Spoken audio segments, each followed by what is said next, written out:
Okay, so this is my Miro board that I use predominantly at the very start of the research. Um, this is where I started.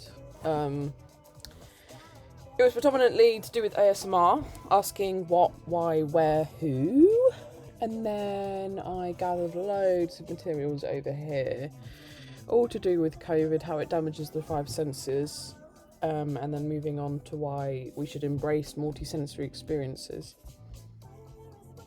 And then here I found this TED talk, and he talks about why we should use the five senses more within design. That was quite good. Here are some essential oils that I did end up including within my final project. And these are some exhibitions I attended that I've mentioned quite a lot throughout this project.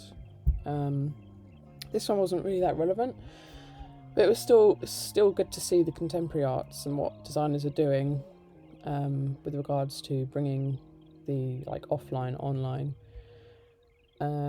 There's also self-soothing, self-care differences that are outlined within my essay.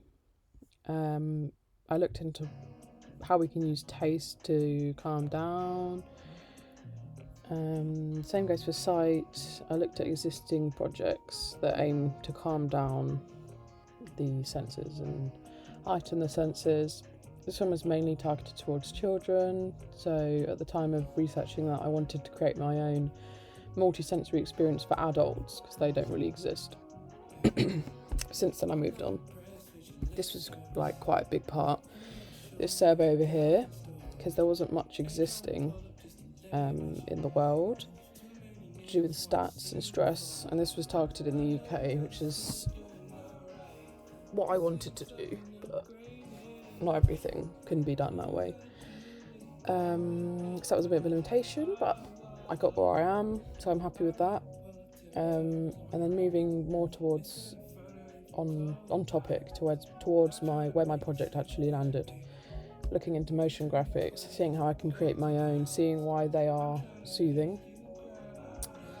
Yeah, the gap in the market. There are sensory tools for kids but not for adults. I played on that quite a bit. I wanted to explore that. Looking into how you can heighten your senses. And then explaining why I did the target audience I did over here.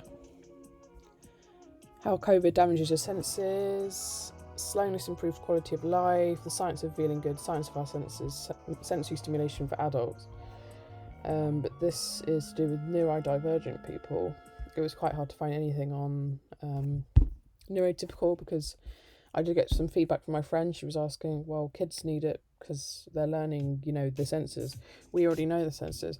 And that sort of triggered me a bit to look into why we need to, more than how we need to improve our senses and flex our senses. I looked into neurographic art because my auntie does arts and crafts. She makes everything. She sews, she knits, she draws, she paints. And neurographic is sort of freehand art technique that I did in my sketchbook, and you will see that in the flip through.